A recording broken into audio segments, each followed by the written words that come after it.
좋은신문TV입니다. 구독해 주시면 고맙겠습니다. 라는 주제로 말씀을 드리고 하실 때 성령의 기름 부음의 역사가 있기를 간절히 원합니다. 목사님 앞에 뜨거운 박수로 환영해 주시기 바랍니다.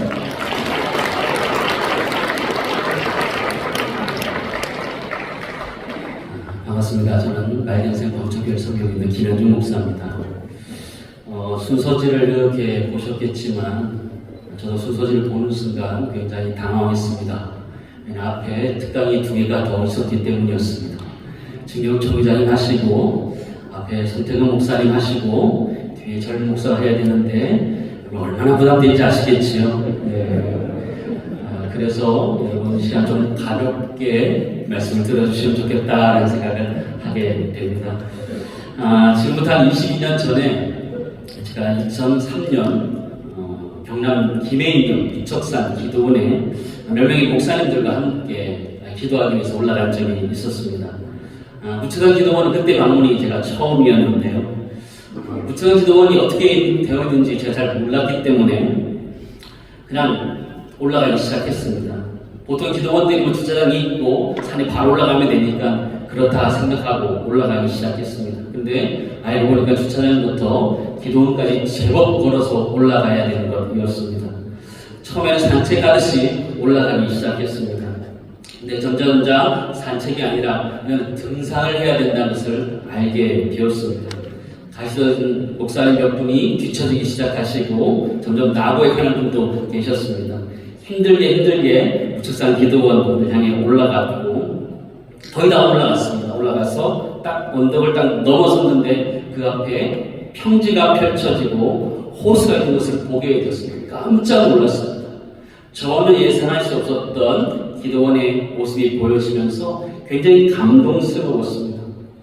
또 그때 이제 숙소를 배정받고 늦게 저녁에 사교도를 하기 위해서 목사님과 함께 모여서 가게 되었습니다. 예전에 기도원을 오셨던 목사님께서 안내를 하셔서 함께 가게 되었는데요. 길을 잘 못 찾으시는 곳이었습니다. 너무 오래전에 왔기 때문에 풀도 너무 많이 자라서 그거 찾는 게 참 쉽지 않았습니다. 그래도 예전에 기도했던 바위 자리를 찾아서 거기서 함께 기도했던 기억이 있습니다. 그런데 밤에 들어누워서 밤하늘의 별들도 보면서 그렇게 시간을 보내고 기도하고 나라와 민족을 위해서 교회를 위해서 목회에 대한 여러 가지 일들을 좀 이야기 나눴던 것이 있었습니다. 근데 그때 제 마음속에 또 그때 얘기 나눌 때 기억이 나는 것이 하나 있는 것이 무엇이냐면 예전에는 이게 풀이 많지 않았다라는 것이었습니다. 근데 지금 풀이 너무 많이 자랐다 이런 얘기를 하더라고요. 여러분 왜 풀이 자랐을까요? 기도원이 관리를 안 해서 그랬던 걸까요? 그게 아니었던 것이었습니다. 예전에는 우측산 기도원에 기도하는 사람들이 많았는데 기도하는 사람이 없어서 풀이 더 많이 자랐다는 그런 이야기였습니다. 너무너무 가슴 아픈 그런 이야기였습니다. 그 밤에 잠을 제대로 잘 수가 없었습니다. 너무너무 안타깝고 우리 자신이 그래 기도하지 못했던 것 때문에 잠을 잘 들지 못하는 그런 마음을 보낸 적이 있었습니다. 우리 선조들은 이 나라와 민족을 지키기 위해서 부르짖으면서 기도했고 국기도원에서 그래 기도하였습니다. 이 자리에 앉아있는 사랑하는 장로님들, 집사님들 또 사랑하는 목사님들이 그렇게 기도하였을 것입니다. 아멘. 저는 도전하고 싶은 것은 지금도 그렇게 기도해야 된다는 것입니다. 아멘. 지금 우리가 기도하고 있느냐 그 얘기를 던지고 가고 싶습니다. 이 나라와 민족의 상황을 보면 참 답답한 상황이다 라고 생각되어지는데 그 답답한 것은 하루 이틀이 아닙니다. 왜냐하면 성경의 시작도 답답하기 때문입니다. 하나님이 아담과 하와를 창조하시고 아름답게 창조하셨습니다. 그러나 아담과 하와가 범죄한 것을 우리 잘 알고 있습니다. 거기서 끝나지 않고 가인 아벨을 죽이는 살인사건으로 발전되는 것들도 우리는 보게 됩니다. 찰리 채플린의 말처럼 인생이라는 것이 멀리서 보면 희극이지만 가까이서 보면 비극이다라는 말처럼 우리 인생이나 성경이나 보면 실수수토인 것을 우리 보게 됩니다. 우리나라와 민족 가만히 보고 있으면 여러분 희극입니까? 비극입니까? 참 말하기 어렵습니다. 성경이 나와 있는 인물들도 다 답답하다는 생각을 해보게 됩니다. 나라를 생각하고 민족을 생각합니다. 답답하다는 마음이 든 것처럼 성경에 나와 있는 모든 인물도 다 답답했었다는 것을 우리 보게 됩니다. 아담과 하와를 한번 생각해 보시기 바랍니다. 그들은 가장 핫플레이스라고 말하는 에덴 동산에 있었습니다. 완전 유기농 음식을 먹으면서 완벽한 장소에서 있었지만 그는 자신의 죄를 전가하는 사람들이 되어버렸습니다. 완벽한 장소에서 완벽한 상황에서 책임을 떠넘기는 그런 사람이 되었던 것입니다. 그것도 자신이 가장 사랑하는 배필로부터 그런 일들을 했던 것이죠.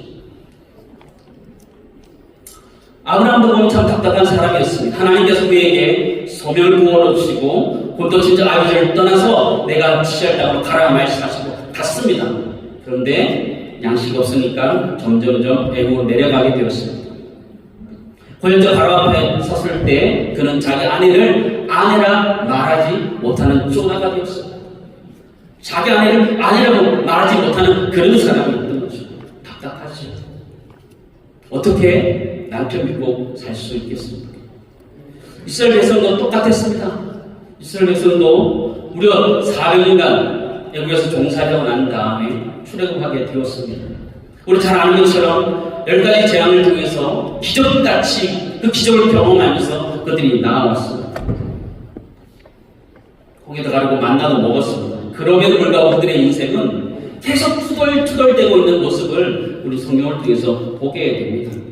양식을 달라, 물을 달라, 지도를 달라 끊임없이 원망과 불평하고 있는 답답한 이스라엘 백성들의 모습을 보게 됩니다.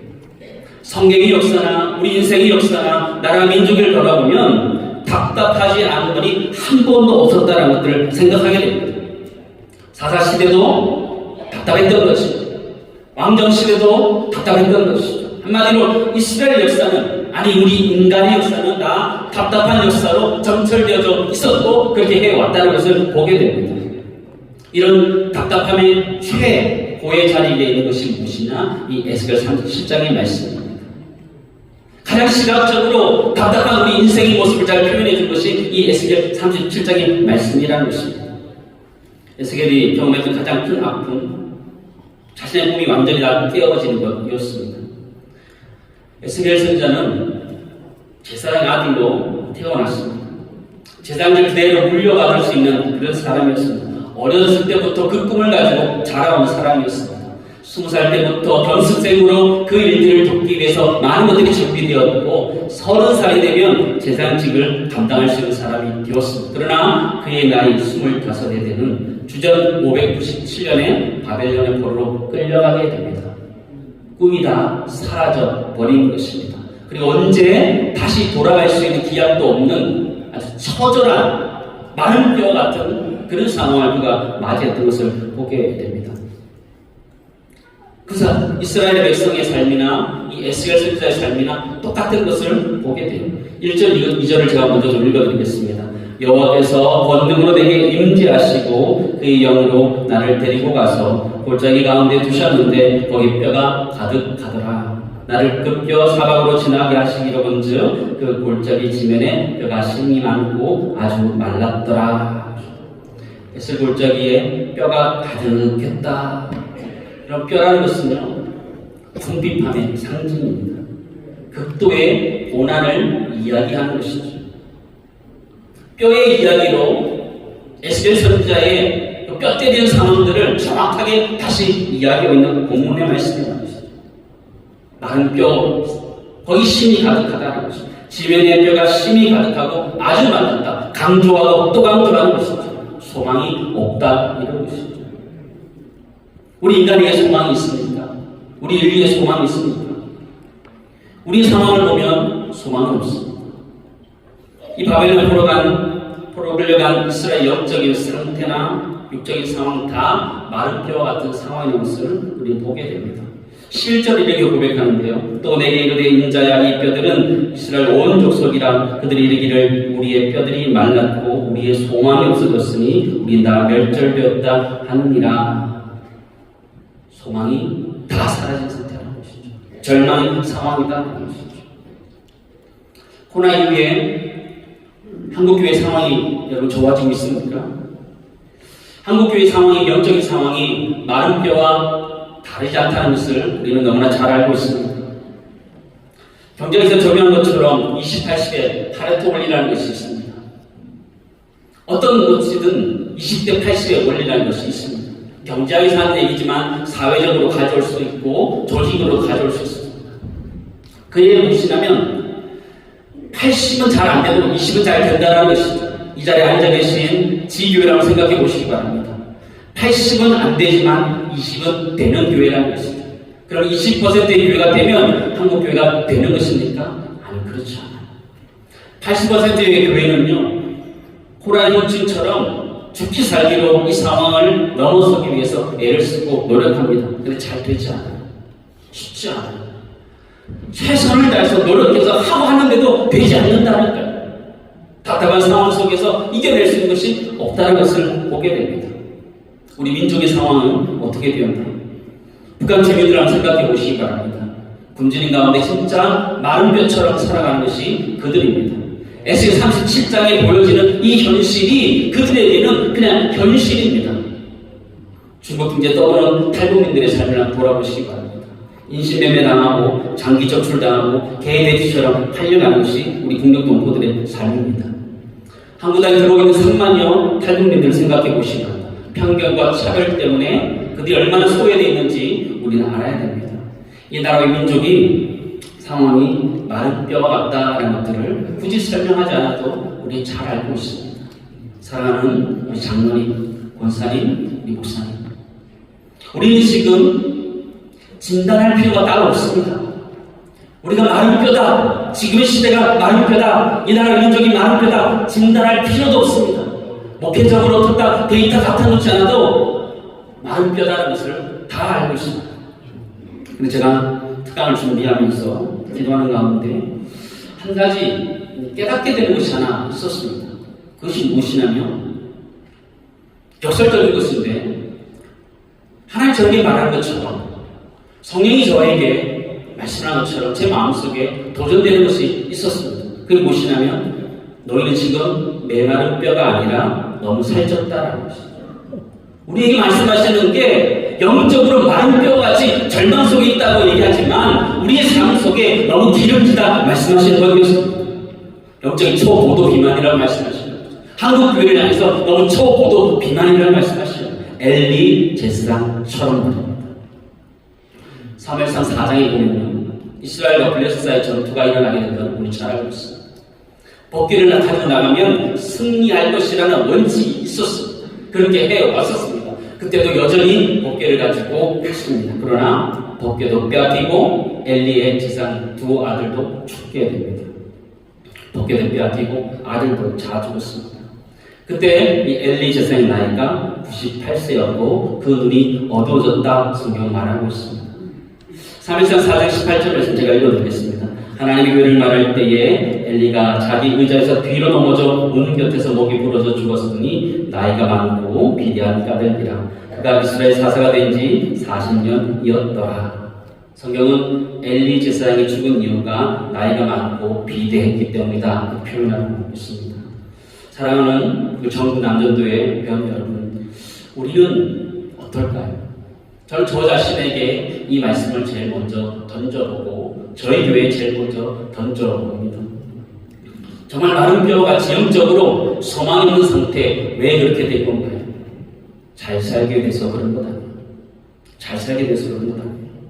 예전 배고픈 가운데 부르짖었던 우리들이 배가 불러지니까 달라지는 것이죠. 예전 나라와 민족을 위해서 국기도원에 그렇게 올라가서 부르짖고 기도했는데 지금은 그렇게 하지 않습니다.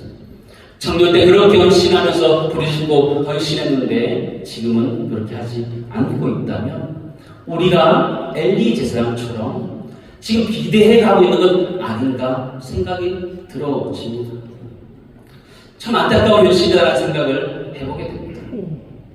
우리의 신앙, 지금이 전성기인가 아니면 청년 때가 전성기인가 여러분 자신에게 한번 던져보시기 바랍니다. 지금이 내 인생의 영적으로 전성기라면 한국교회는 소망 있는 줄을 믿습니다. 그러나 나의 전성기가 영적으로 충만했던 때가 과거라면 우리는 지금 말벌과 같은 상황이고 영적으로 비대해진 상황이라는 것들을 우리는 직면해야 됩니다. 거기서 다시 출발해야 된다는 것이죠. 바벨론 포로로 끌려가서 강가에 앉아서 그때를 노래 부르던 시편의 기자의 이야기를 한번 보시기 바랍니다. 시편 137편 1절에 3절 제가 읽어드리겠습니다. 우리가 바벨론의 여러 강변 거기서 앉아서 시온을 기억하며 울었더라. 그 중에 버드나무에 우리가 우리의 수금을 걸었나니 이는 우리를 사로잡은 자가 거기서 우리의 노래를 청하며 우리를 황폐하게 한 자가 기쁨을 청하고 자기들을 위하여 시온의 노래 중 하나를 노래하라 함이로다. 바벨론 강가에서 노래를 부르고 싶어서 노래를 부르는 것이 아닙니다. 시온의 노래를 부르고 싶어서 부른 것이 아니라 바벨론 사람들을 위해서 노래를 하게 된 것입니다. 너 여기 서서 노래하라. 시온의 노래 중에서 하나 하라 하는 것입니다. 쉬운 예로 그런 겁니다. 군대에서 고참들이 술을 먹는 자리에서 기독교인을 불러놓고 찬송가 부르는 것 똑같은 겁니다. 아주 모멸적인 장면이죠. 모멸적인 것이죠. 왜 이스라엘이 이런 비참함을 당해야 됐을까? 영적인 비만 때문에, 영적인 비만 때문에 그랬다는 것이죠. 사랑하는 우리 남전도회 여러분, 한국교회가 다시 일어날 것을 믿기를 주님은 축원합니다. 거기가 어디일까요? 거기가 어디일까요? 우리 자신의 모습으로 다시 돌아왔으면 좋겠습니다. 어디서 평가하는 한국교회가 이렇더라. 아니, 그거예요. 담임 목사님이 어떻더라, 당회가 어떻더라, 안수일사가 어떻더라, 이런 거 다 제쳐놓고요. 우리 자신의 모습으로 다시 돌아왔으면 좋겠습니다. 내가 정말 지금 한국교회의 부흥의 시발점이 될 수 있느냐, 우리 자신의 모습까지 돌아왔으면 좋겠습니다. 내가 지금 주 안에서 성령 충만하면 한국교회는 부흥하게 되는 줄 믿습니다. 그러나 내가 과거에 내가 열심히 했다는 것, 그것을 이야기하고 있다면 우리 점점 영적으로 메말라하고 있고 마른 배가 되고 있다는 것들을 우리는 직면해야 됩니다. 환자들이 제일 어려운 것이 무엇이냐면 자기 병에 직면하는 것이 가장 어렵습니다. 한국교회가 가장 어려운 것이 무엇이냐면 나의 상태를 직면하는 것이 너무나 어렵다는 것이죠. 한국 얼마나 잘 살게 되었습니까? 너무너무 잘 살게 되었죠. 영적으로 어떻게 되었습니까? 도리어 영적으로 퇴보하고 있다는 것을 우리 보게 되죠. 목석상 기도원의 모습과 우리의 모습이 다르지 않다는 것을 우리는 보게 돼요. 예전에는 열심히 기도하기를 다녔던 그것 때문에 풀이 자라지 않았는데 지금은 기도하러 가지 않기 때문에 도리어 풀이 자라고 있는 그 기도원의 모습이 우리의 모습과 다르지 않을 수 있다는 것이죠. 저는 사랑하는 남전도회에 한 가지 도전하고 싶습니다. 그것이 무엇이냐면 지금 영적인 전성기가 되기를 간절히 소망합니다. 과거의 영적인 전성기 아니야. 그때 하나님 주신 은혜였고 앞으로 한국교회가 살아나려면 지금이 오늘이 우리의 영적인 전성기가 되기를 저는 소원합니다. 이 자리가 영적인 전성기의 시작이 되기를 간절히 소망합니다. 그럴 때 가능성이 있다는 것이죠. 한국교회가 어렵다? 왜 어려운 거예요? 나에게 믿음이 없기 때문에 어려운 거죠. 남자들 배우는데 가슴 속에 성령이 계시고 주님이 계신다면 왜 자기라고 낙심해요? 한국교회가 안 된다고 어떻게 함부로 말할 수 있어요? 아니요. 주님이 내 안에 계시고 성령이 내 안에 계시고 살아계신 영이 계신다면 그 일을 하게 하실 줄을 믿습니다. 중요한 지금 내가 살아있느냐 아니냐, 내가 마른 집배처럼 말라가느냐 아니냐, 거기에 결정된다는 것이죠. 우리는 남탓 너무 많이 해요. 어떤 교회가 잘하더라, 이렇게 하면 잘하더라, 이렇게 하면 잘하더라, 수많은 얘기들 하죠. 그러나 그런 거 중요하죠. 송태관 목사님 말씀하시는 것처럼요, 다시 돌아가면 우리 자신이 거기에 시작점에 있어야 된다. 우리가 그 시작점에 있어야 된다. 내가 살아있으면 한국교회는 살아있는 줄을 믿습니다. 특별히 남전도회, 전국 남전도회가 살아있으면 우리 한국교회는 다시 살아나게 되는 줄을 믿습니다. 기도하는 남전도회가 살아있으면 살아있는 거라는 것이죠. 한국교회의 좌절을 이야기합니까? 쇠퇴를 이야기합니까? 시대적으로 갈 수 있습니다. 그러나 진짜 부흥은 우리 안에서부터 시작되는 것입니다. 하나님 우리에게 함께하시고 성령께서 우리에게 그렇게 하실 거예요. 에스겔 37장 9절 10절 말씀 보시기 바랍니다. 주 여호와께서 이같이 말씀하시기를 생기야 사방에서부터 와서 이 죽음을 당한 자에게 불어서 살아나게 하라 하셨다 하라. 이에 내가 그 명령대로 배언하였더니 생기가 그들에게 들어가매 그들이 곧 살아나서 일어나 서는데 극히 큰 군대더라. 아멘. 사랑하는 남전도의 회원 여러분, 여러분에게 도전하고 있습니다. 저에게도 도전하고 있습니다. 저는 목회하면서 끊임없이 저에게 묻습니다. 세상을 보지 말라는 거예요. 세상이 어떻다라는 것, 원래 세상은 그랬어요. 기독교적으로 좋은 적이 한 번도 없었어요. 기독교적으로 좋아지면 그건 항상 타락으로 갔기 때문에 항상 세상은 어려웠어요. 그렇다면 진짜 한국교회가 살아날 수 있는 비결이 무엇이냐? 나라와 민족을 위해서 기도하면서 살아날 수 있는 비결이 무엇이냐? 내가 살아있으면 살아나게 되는 줄 믿습니다. 그냥 내가 죽으면 다 죽는 거예요. 남자들과 죽으면 다 죽는 거예요. 부흥 거기 있는 거예요. 한국교회 다음 세대가 잘해야 된다? 아니요. 한국교회가 잘하려면 나 자신이 잘해야 될 줄을 믿습니다. 나 자신이 살아있어야지.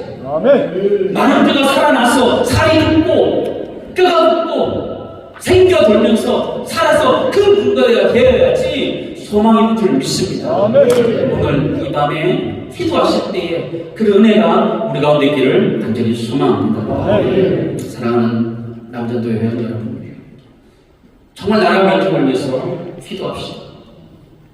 애통하는 마음으로 기도하고 교회를 위해서 기도합시다.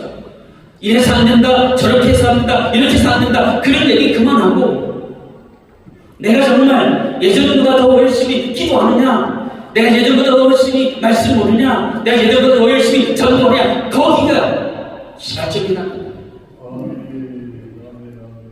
다시 한번 여러분에게 도전하고 저에게도 도전하고 있습니다. 여러분 인생의 전성기가 언제입니까? 바벨론 한가에서 옛날이 좋았다 그런 노래 하시고 싶습니까? 우리 그 노래 이제 그만합시다. 예전이 좋았다 그런 얘기 그만하고요. 지금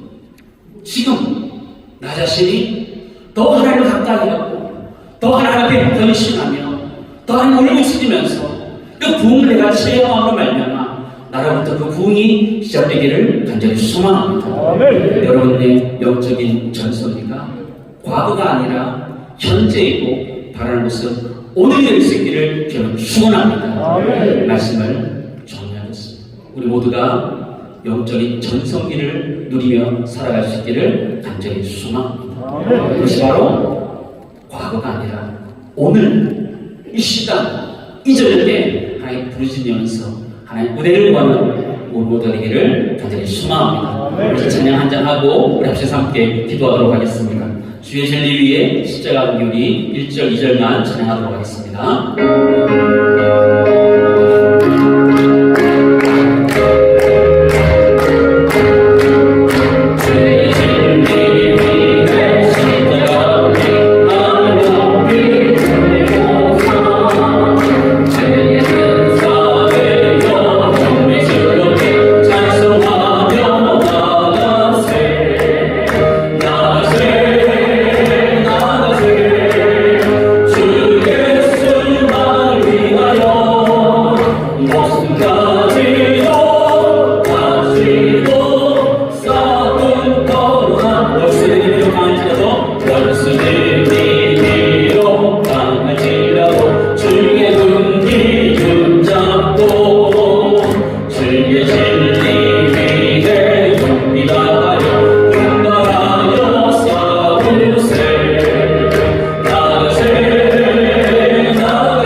주의 세 번째 동전을 기도하실 때 하나님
하나님은 마른 뼈와 같았고 엘리제 사람과 같았습니다.